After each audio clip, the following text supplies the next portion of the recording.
तो आपका स्वागत है हमारे चैनल में, जिसमें हम डिस्कस कर रहे थे बिजनेस के बारे में एंड कैसे डेवलप कर सकते हैं। क्या चीज़ें हमने बात की थी, तो डेवलप की तो हम बात कल करेंगे।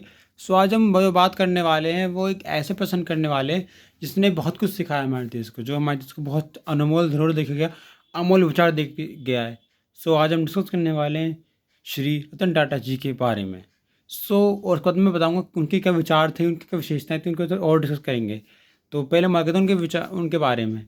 उनका जो बचपन, वो एक मतलब उनका जो बचपन था वो मतलब नॉर्मल था। बात करते हैं, देखते हैं क्या नॉलेज के बारे में बेस्ट बात करते हैं कि अब कहते हैं कि जो 10 साल की उम्र में थे तो उनके माता पिता का तलाक हो गया था, तो वो लोग अलग हो गए थे। उसके बाद उनका जीवन कठिन मतलब लोगों चिढ़ाया करते थे।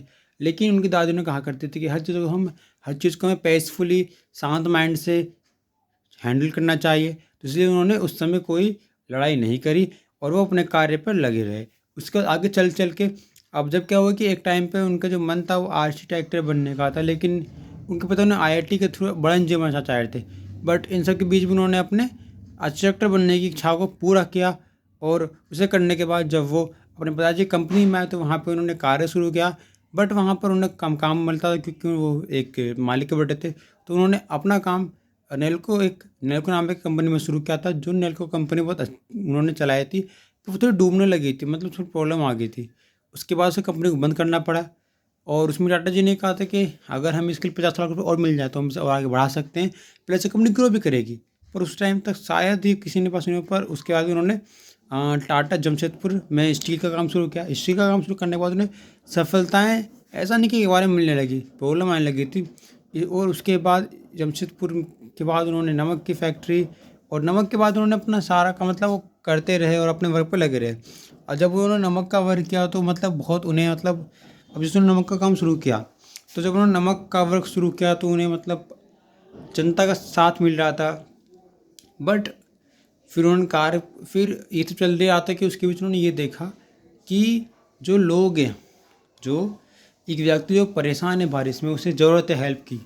तो उन्होंने इस हेल्प को देखते हुए, उसकी ज़रूरत को देखते हुए उन्होंने क्या किया, उन्होंने उस व्यक्ति के लिए और संपूर्ण जनता की सेवा के लिए अपनी पहली कार टाटा इंडिका को लॉन्च किया, जिसका प्राइस उस समय मात्र 1 लाख रुपये था, जो कि आम जनता की सहूलियत को पूरा करने के लिए एवं उनकी इच्छाओं को पूरा करने के लिए, उनकी फैमिली को गाड़ी में घुमाने के लिए एक साधन बनी। और उसके बाद लोग खुश हुए।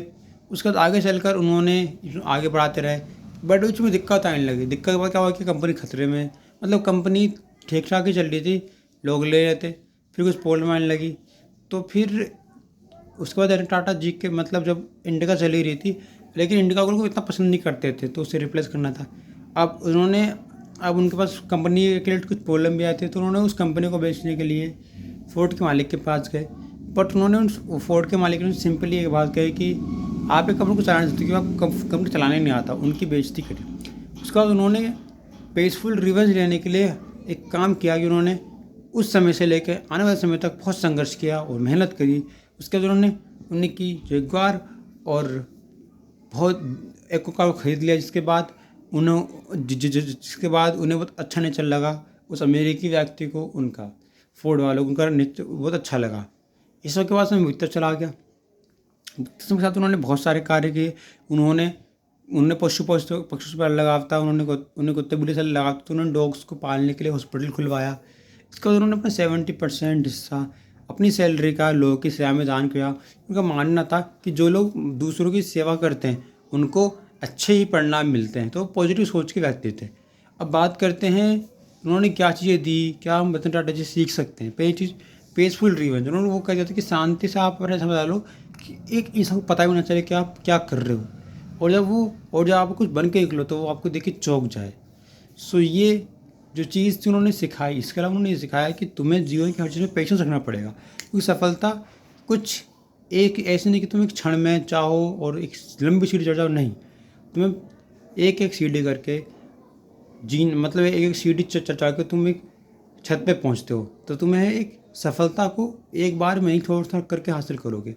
तो उन्होंने अपने उन छोटे छोटे कदमों को आगे बढ़ाते हुए उन्होंने ये कहा कि हर चीज़ों को छोटे छोटे स्टेप से शुरू करो और आगे बढ़ते रहो। अब इसके बाद हम एक और पॉइंट में करेंगे। तो उन्होंने कहा था कि मैंने हमेशा पॉजिटिविटी की ध्यान दें, क्योंकि रतन टाटा जी बोलते थे कि जब आपकी तरफ पॉजिटिविटी इन्वायरमेंट बना रहेगा तो लोग आपके पास और आएंगे। यानी रतन टाटा जी का कहना था कि जब तक आप पॉजिटिव इंसान बने रहोगे तो लोग आपसे कनेक्ट होने की कोशिश करेंगे। तो पॉजिटिव इन्वायरमेंट से होता है कि आपको भी एनर्जी मिलती है, प्लस जो लोग हैं उन्हें भी एनर्जी मिलती है। तो ये तो भाई बहुत लोग, मतलब उन्हें बहुत खुशी हो रही थी कि लोग उनसे अटैच हो रहे हैं। सो इसके अलावा उनसे बहुत खुशी होते हैं, बहुत खुशी के अलावा जैसे कि अगर हम बोलें तो उनसे ये भी सीख सकते हैं कि प्रॉब्लम कैसे फेस करें। उन्होंने बहुत ही प्रॉब्लम को फेस किया, उनके मजदूरों के ऊपर हमला किए गए, सब कुछ हुआ, पर तब भी उन्होंने उन्हें समझाया। उन्होंने एक टाइम पे जो लोग गलती करते थे उनके लिए एक नो पॉलिसी निकाली कि तुम जितनी गलती होगी उतनी ट्रॉफी मिलेगी।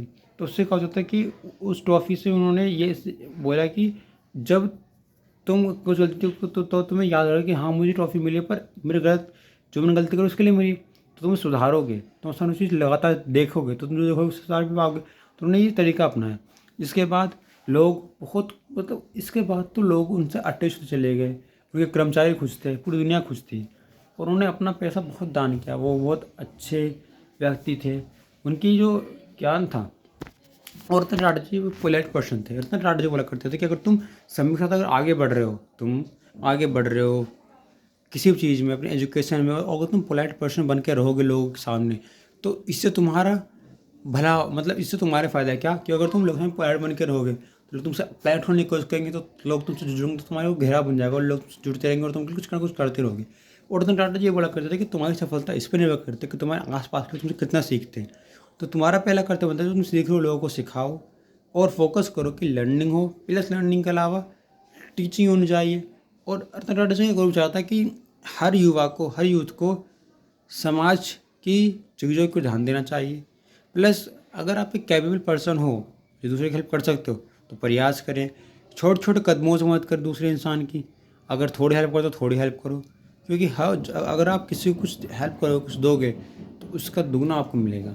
इसके अलावा अगर हम बात करें कि वो इतनी दान पुण्य क्यों करते थे, उनकी चीज़ कहाँ से प्रेरणा मिलती थी, क्योंकि वो मानते थे कि दान पुण्य करना, लोग उनके लिए पैशन की तरह थी कि मेरा पैशन है, मुझे करना है। और जब आप किसी को जीत मान लेते हो तो आप सफल होकर मानते हो। सो ये हमारे देश के लिए गर्व की बात है कि वो हार्वर्ड यूनिवर्सिटी से पढ़ने के बावजूद हमारे देश में आकर हमें गौरवान्वित महसूस कराया और हमारे लिए तो सब कुछ किया। और आज इस दुनिया को छोड़ वह अगली दुनिया में जा चुके हैं, परलोक से सार चुके हैं। तो वो दुख की बात है, और हम उन्हें श्रद्धांजलि देते हुए एक बात जरूर याद कर सकते हैं कि ये पल, ये समय, और रतन टाटा जी अपने समय को अनमोल माना करते थे। एक बार जब वो किसी काम से डील से आ रहे थे तो उनकी गाड़ी का पंचर, गाड़ी को टायर निकालना था, उससे फिट करना था। जहाँ सब लोग चाय पी रहे थे, वो चाय पीते हुए लोगों को देखने के बावजूद भी ड्राइवर के साथ लगकर वो टायर लगवा रहे थे। इसको देख और लोग उन्हें ढूंढते रहे पर वो मिले नहीं, और उन्होंने देखा कि ये आप क्या कर रहे हैं, आप इतने बड़े इंसान हैं। तो रतन टाटा ने एक बात कही कि नहीं, अगर तुम्हें कहीं जल्दी पहुँचना है, समय से बड़ा कोई नहीं होता। यानी रतन टाटा बोलते थे कि जिस दिन तुम समय को महत्व दोगे, समय तुम्हें महत्व देना शुरू करेगा। यानी रतन टाटा बोलते थे कि अगर तुम्हें समय से तेज चलना है तो समय से तेज दौड़ना शुरू करो। रतन टाटा जी ने वही काम किया कि उन्होंने टायर लगाने में हेल्प की ड्राइवर की, और अपनी मीटिंग में पहुंचने का प्रयास किया। सो रतन टाटा बोलते थे कि अगर तुम सफल होना चाहते हो तो अंत तक प्रयास करो। जैसे उन्होंने मीटिंग में जाने से पहले जब टायर पंचर हुआ था, उन्होंने प्रयास किया कि हाँ जल्दी काम हो जाए, मैं जल्दी पहुँच जाऊँ। सो एक चीज़ पढ़ना जरूर दी जाएगी कि हमेशा पॉजिटिव रहें, अपनी लाइफ की चीज़ों को लेकर सीखें, और हर चीज़ को एक पैशनेट की तरह, एक हैप्पी पर्सन की तरह, एक खुशहाल व्यक्ति की तरह रहें। अपना पैशन बनाएं, अपनी इच्छाओं को पूरा करने के लिए सामर्थ्य लगाएं, शक्ति का उपयोग करें, और पॉजिटिव रहें, बी पॉजिटिव। सो इस चैनल के इस वीडियो को सब्सक्राइब करें, और आगे की वीडियो जानने के लिए, बिजनेस से रिलेटेड जानने के लिए आप हमें जरूर सब्सक्राइब करें, और हम आपको देंगे वो नॉलेज जो करीबन आपको आगे बढ़ाएगी, और ऐसे महान लोगों के विचार जो कहीं ना कहीं हमारे भी जीवित हैं। क्योंकि अच्छे लोगों के विचार रहते हैं, भले उनकी मृत्यु हो जाए। इसलिए हम उन विचारों को ग्रहण करके अपने जीवन का कुछ पल के जीवन समर्पित करते हुए उनके विचारों को अपनाते हैं। धन्यवाद। Subscribe my channel Balaji study point.